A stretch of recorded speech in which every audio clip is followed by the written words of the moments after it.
Hey, what's going on, Wholesale to Freedom family? So what I'm about to post here is a video of me giving you a wholesale update. It's wholesale update number 3, and I had a very chaotic week last week, and I think you guys will pick up a lot of valuable information from it. So without further ado, we're gonna get right into it. But remember, please subscribe to my channel, turn that notification bell on. That way you get updated on all my newest videos. I'm posting videos weekly, sometimes 2 times a week, 3 times a week. And all this information is for free, guys. Information I paid thousands and thousands of dollars for, and I'm giving to you for absolutely free. So give me a thumbs up if you like this video, as it does help the YouTube algorithm, and I'll see you in the video. What's going on, everybody? So I wanted to give you an update on my wholesale update number 3. A couple things have happened. I had 4 properties under contract virtually and 1 locally at my last update. 2 virtual properties fell through the crack, or not fell through the cracks, but they fall through. No longer available anymore because the deal fell through. And I learned very valuable lessons on both of them, and I'll share them with you. For the 2 that I still have under contract in my virtual market, they are under contract with buyers, and if everything goes well, we should be moving to closing here soon. And then for everything else, on the one, I had a property listed on the MLS. That property is under contract with a buyer. We're waiting on the appraiser this Tuesday to go out and look at the property. For the other one, I had a buyer this property came through a Facebook lead, and the guy had a property he'd bought through tax sale, but he ran out of money to fix it up, so he had it fixed up like halfway and ran out of money. Now, whenever he bought this property at tax sale, half the property was divided, and the city sold the 2 lots separately. And the 1 lot's not big enough to build anything because the lot that this guy owns is encroaching onto that lot. Now, one of the stipulations is that we found whenever we did some research, when you buy through this third-party auction site, you have to accept the property with all encumbrances, encroachments, everything. And it's very, it's not a very secure buy. So whoever bought the other property, as far as I'm understanding, has to accept the fact that this dude built halfway onto their lot. My buyer's just wanting to do their due diligence to make sure that they can actually sell this thing on the back end. So once we have that, I think we're going to go ahead and move forward, hopefully close next week. So those are the 2 deals I have under contract with the buyer and the seller. The 2 that fell through now, one, the guy was being very sketchy. He wasn't sharing a lot of details with us, and when we went out to the property, he would not let us into one of the units. And when I asked him why, he said it's because it's rented, it's renting for this much a month, and the guy is very scared of COVID-19. And so I said, okay, I understand that, and my buyers understood that too. But every single buyer that went out there was like, hey, we have reason to believe this property is not being rented, and for that reason we don't feel comfortable buying it. And so I confronted the guy. I was like, hey, we got some intel from the neighbors there that they haven't seen anybody come in or out for the last year. He's like, yeah, I know. You know what, if you guys don't want the deal, then I think I'm gonna have to move on. And I try to explain to him, hey, I do want the deal, but I just wanted to make sure, what we're buying is secure. He's like, yeah, I understand. So if you don't want it, just send over the release or let me out or whatever. So he was just being really weird. Like, he was skeptical of me, and it wasn't anything I did. It's just because I was asking him questions based on the questions that needed to be answered that weren't just supposed to go by the wayside. And for that, he was getting very sketchy and turned off. And so I'm not going to sell something to my buyers that's potentially falling apart and ruin my reputation. That's what I did. I said, hey, we'll send over the release, but honestly, all we're asking for is just to get in the other unit. We don't care what the condition is. And he didn't want any parts of it. So something was going on there, and I'm glad I didn't really look into it too much. But sometimes you come across that where people are just weird. They don't want to give up information, probably because they're hiding something, and it's probably gonna be a waste of time anyway. So, but the other one, so I got hustled by a broker, and I was not too happy about this, and In fact, that broker and I had a few words over the phone. And whenever somebody takes money from me, or potential money, and that's food on the table for my family, you best believe I'm coming at you with everything I got, legally and ethically, but I'm gonna make sure that I can do everything in my power to get that stuff back. And if it's not worth the energy and efforts, obviously I won't do it. But if it makes their life difficult, and in the process I can return what's mine rightfully, I'm gonna go for it. So that's exactly what I'm doing. This realtor slash broker agreed to my price with his seller, and in the contract there's a stipulation that says if you do not give them a the deposit within 72 hours, they can determine that contract null and void. We do the same thing on the assignment contracts, which is no problem. I sent him a copy of the check because I'm in Maryland, and this property is in a virtual market several states away. That's fine. I sent him a copy of the check. I said, hey, we're sending it in the mail today. It'll be there. Well, apparently it never showed up, and I never got a tracking number because I was trying to save $50 on overnighting fees and things like that just to get this thing overnighted. Lesson learned.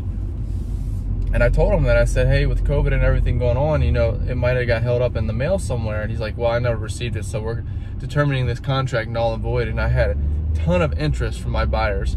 $20,000 profit, easy. People lined up to buy it.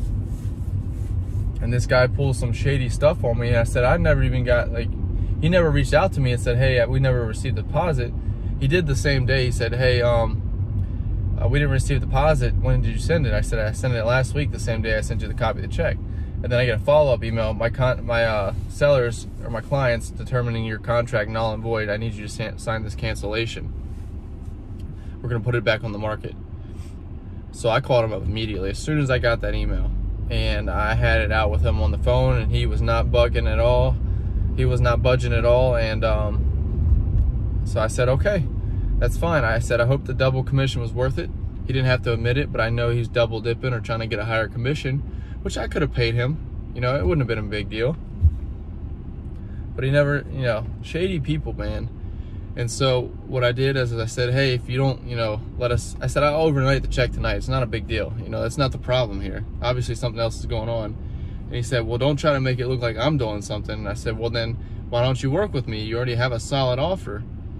And he's like, well, my clients decided to move forward. And he kept going back to that, which is a smart thing to do when you're negotiating, or you don't want to turn somebody down, too hard. You just go back to your original argument and you just keep using it over and over. So he kept doing that. He's been in the business 32 years after I'd done some research.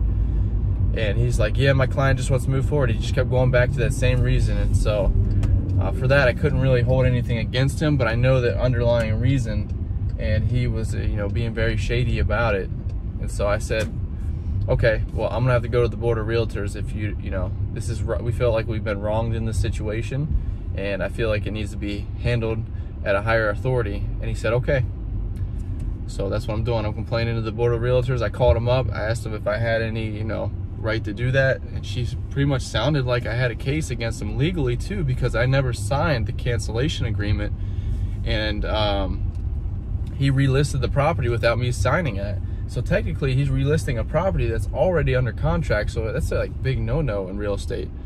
And if 20 grand, if it was a 100 grand deal, yeah, I'd probably do it. But 20 grand deal to get an attorney and go through that process, and by the time they figure it out, the property's probably already sold. It's not worth it in my opinion. So, but I learned a lot by contacting the board of realtors of what I can and cannot do if somebody does something. And I know now, and I didn't tell you guys this, but on the contract that he sent me, I was able to negotiate all these different things, like higher inspection periods. I think I told you in the last video.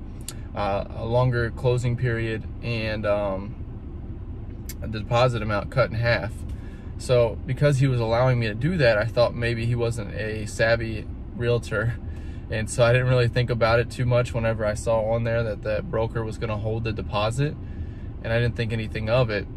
I was like, okay, that's no problem. This guy clearly doesn't know what he's doing. Sure enough, it came back to bite me in the butt. So never, ever, ever let anybody hold the deposit. If you can get a hold of the deposit, that's great from your buyers or whatever.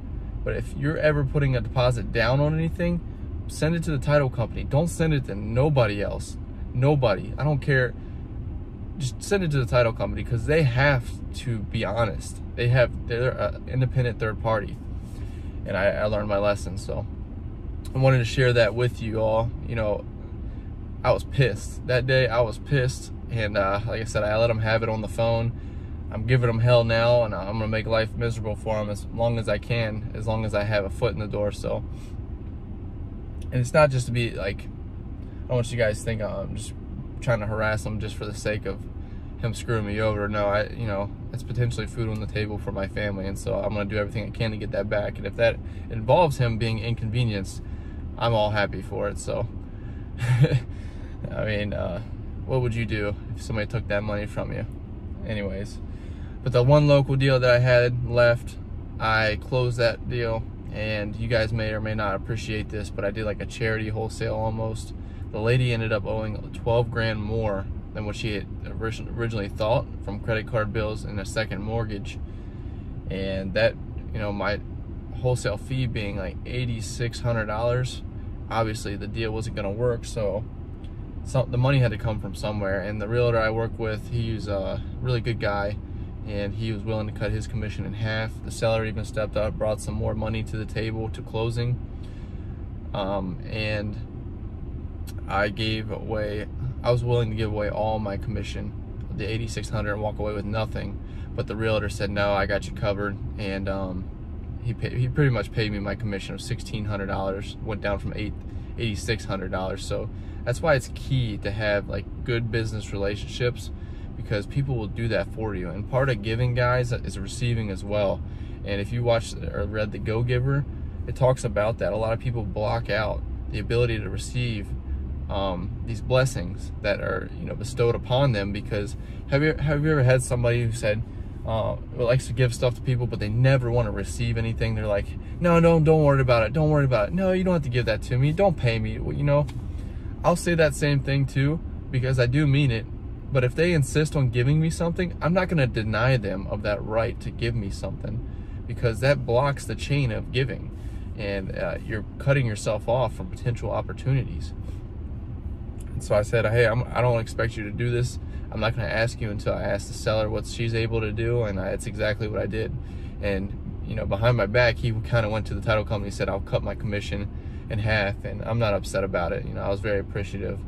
So, it was pretty cool. We worked that out together, and the title company said, I've never seen that before, where all the parties came together to get this deal done, because she would have gone in foreclosure, and I know it'll come back tenfold. Even if it doesn't, you know, it feels good at the end of the day to be able to say I pretty much donated $6,800 of my profits to this lady, who's been very nice, and I've been very transparent on the whole process, and she's been willingly able to help me and everything. And so just pay it forward.